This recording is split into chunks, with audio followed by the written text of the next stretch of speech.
네, 오늘도 성령님과 동행하시는 은혜의 하루가 되시기 바라겠습니다. 오늘 말씀은 마가복음 7장 5절 말씀입니다.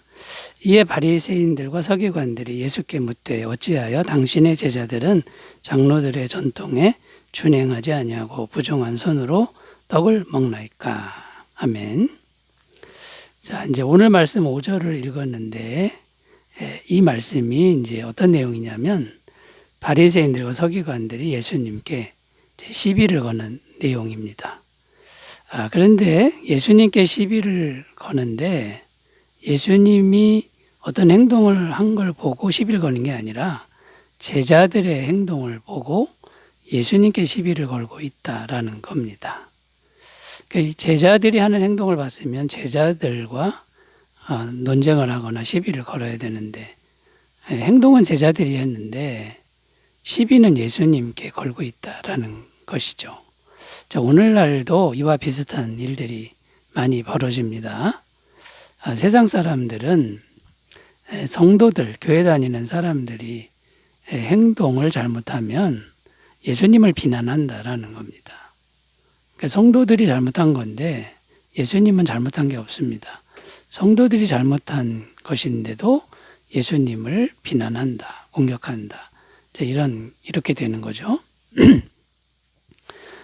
근데 물론 오늘 말씀해 보면 예수님의 제자들이 씻지 않는 손으로 먹긴 했으나 그것은 잘못된 행동이 아닙니다.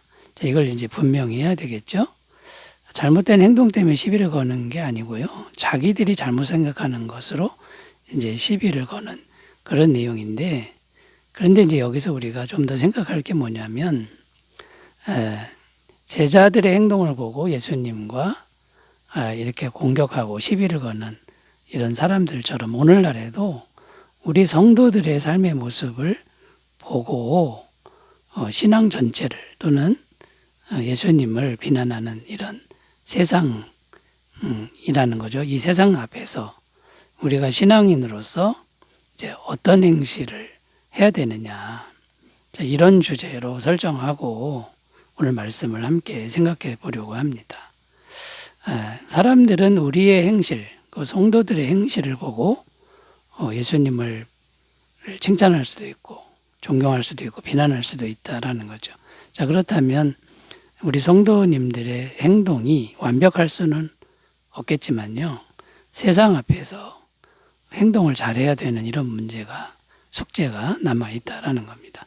자, 그러면 세상 속에서 살아가는 우리 성도들이 어떤 행실을 행해야 하는지 살펴보면서 오늘 나누겠습니다. 자, 첫 번째는 성도들은 세상에서 착한 행실을 해야 된다. 많이 해야 된다라는 거죠. 착한 행실을 많이 해야 된다라는 겁니다.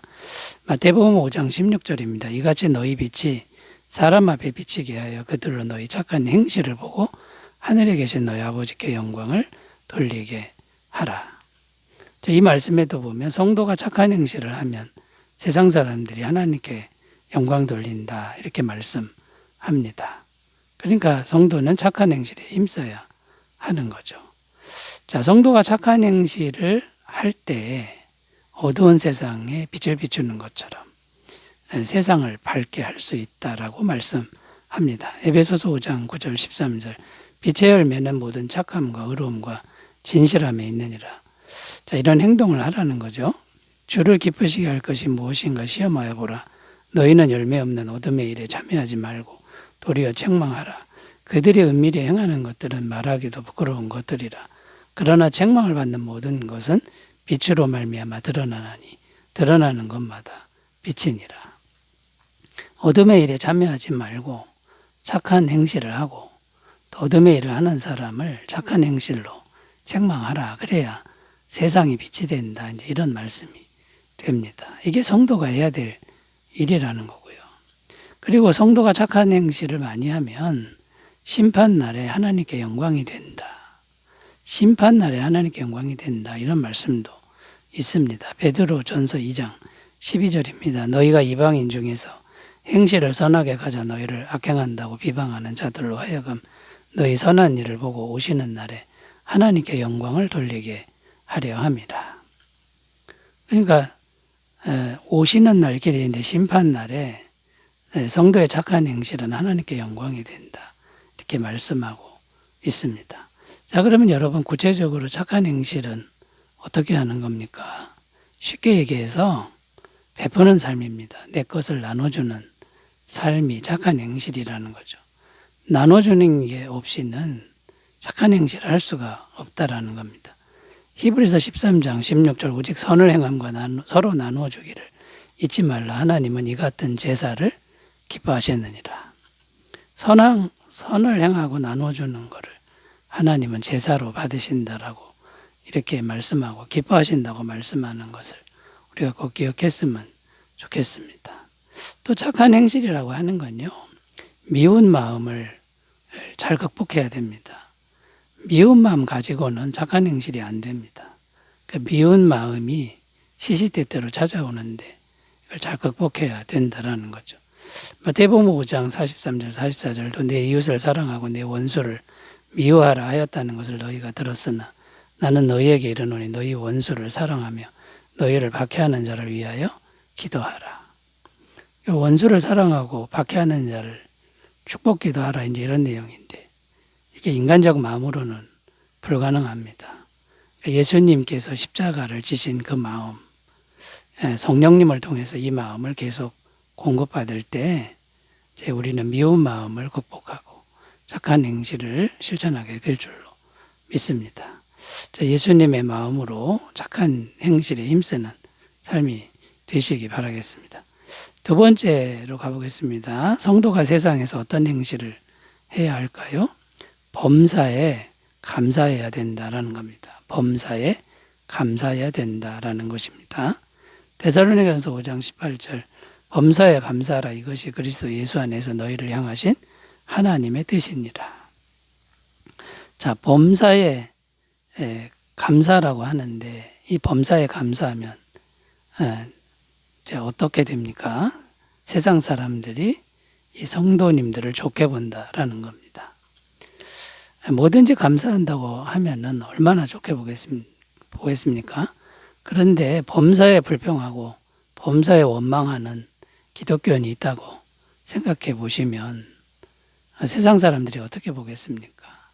저 사람 왜 예수 믿는 거지? 왜 하나님 믿는 거지? 이렇게 아마 의아해하고 또는 비난할 것이라는 겁니다. 그러니까 성도의 트레이드마크, 성도의 그 표상은 무슨 일이 있든지 감사하는 것이라는 것을 우리가 꼭 기억하셨으면 좋겠습니다. 자, 범사에 감사하라고 그랬는데 이게 어떻게 가능합니까? 힘든 일이 있을 때도 있는데요. 해답은 그리스도 예수 안에서라는 겁니다. 그러니까 그리스도 예수 안에서라는 말은 그리스도 예수를 생각하라. 그리스도 예수를 믿고 그리스도 예수 안에 있는 은혜를 생각하라. 이런 의미죠. 그러면 힘든 일이 있어도 감사할 수 있다라는 건데요. 자, 그리스도 예수 안에서 첫 번째 의미는 영원한 구원입니다. 영원한 구원의 은혜. 자, 이 땅에서 무슨 일이 있어도 우리는 구원받은 존재입니다. 예수님 안에서 구원받은 존재인데 영원하다라는 거죠. 영원한 죄사함과 영원히 하나님의 자녀가 된 은혜를 생각한다 그러면 힘든 일이 있어도 감사할 수 있다라는 것이죠. 그리고 또 예수님 안에 있는다 이 말은 예수님 안에 있어도 이 땅에서는 힘든 일이 얼마든지 있지만 결국은 합력해서 선이 되게 하신다라는 그 말씀을 믿는 것이다라는 거죠. 로마서 8장 28절 우리가 알거니와 하나님을 사랑하는 자 곧 그의 뜻대로 부르심을 입은 자들에게는 모든 것이 합력하여 선을 이루느니라. 자, 지금 힘든 일이 있을 수 있습니다만 이 말씀을 믿는 겁니다. 예수님 안에 있으면 결국은 모든 것을 합력해서 선이 되게 하시는 걸 믿으면 이 힘든 과정도 감사할 수 있다. 이제 이런 의미가 된다는 것이고요.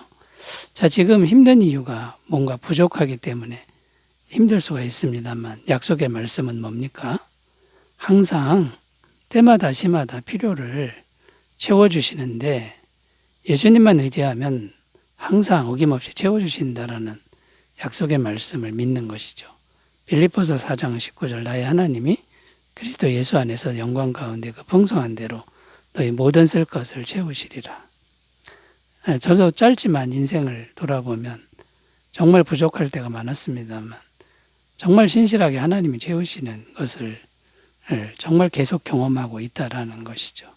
자, 이렇게 말씀을 믿고 예수님 안에서 예수님이 얼마든지 하시는 걸 믿으면 감사할 수 있다. 여러분, 이렇게 감사의 능력이 충만하시기 바라겠습니다. 자, 세 번째로 가보겠습니다. 성도가 세상에서 어떻게 행실을 살아야 할까요? 영생에 대한 소망을 항상 간직하는 겁니다. 영생에 대한 소망을 항상 보여주는 것이다라는 겁니다. 자, 성도는 어떤 사람입니까? 영생을 믿는 사람들. 그러니까 성도의 소망은 영원한 생명이라는 것이죠. 그러니까 이제 성도는 영원한 소망을 가진 그런 모습을 세상에 이제 보여주어야 한다라는 겁니다. 자, 하나님 믿는 사람들이 절망을 한다. 그러면 세상이 어떻게 보겠습니까? 자, 이런 모습을 보면 세상은 실망하고 또 비난하게 된다라는 것이죠. 그래서 어떤 절망이 와도 성도는 끊임없이 소망을 불러일으키고 소망을 다시 생각할 줄 아는 이런 모습을 세상에 이제 보여줄 수 있어야 된다라는 겁니다. 그러면 이런 영생의 소망은 어디서부터 오는 겁니까? 우리 안에 계신 예수님이 영생이심을 우리가 믿는 것이다라는 거죠. 요한복음 14장 6절 예수께서 이르시되 내가 곧 길이요 진리요 생명이니 나로 말미암지 않고는 아버지께로 올 자가 없느니라. 내 안에 계신 분이 영생이신 분이니까 우리는 영원한 소망을 가질 수 있는 거고요. 그 영생의 주인공이신 예수님, 그분이 우리에게 영생을 주는데 이 영생은 빼앗을 자가 없다는 것입니다. 요한복음 10장 28절 내가 그들에게 영생을 주노니 영원히 멸망하지 아니할 것이요 또 그들을 내 손에서 빼앗을 자가 없느니라. 그러니까 이 영원한 생명이 영원한 소망이 되는 충분한 이유는 빼앗기지 않는다라는 겁니다. 자, 그러니까 여러분 이 영생에 대한 소망을 이것을 항상 말하고 보여주고 이런 모습을 세상에 보여줄 때 세상은 이제 하나님께 영광을 돌리고 또 하나님께로 이렇게 돌아오는 그런 역사가 있다라는 겁니다. 자, 이 영생에 대한 소망을 갖는다. 같은 말은 어떤 의미냐면 이 땅에 있는 것들을 지나치게 집착하지 않는다. 이런 의미와도 같다라는 거죠.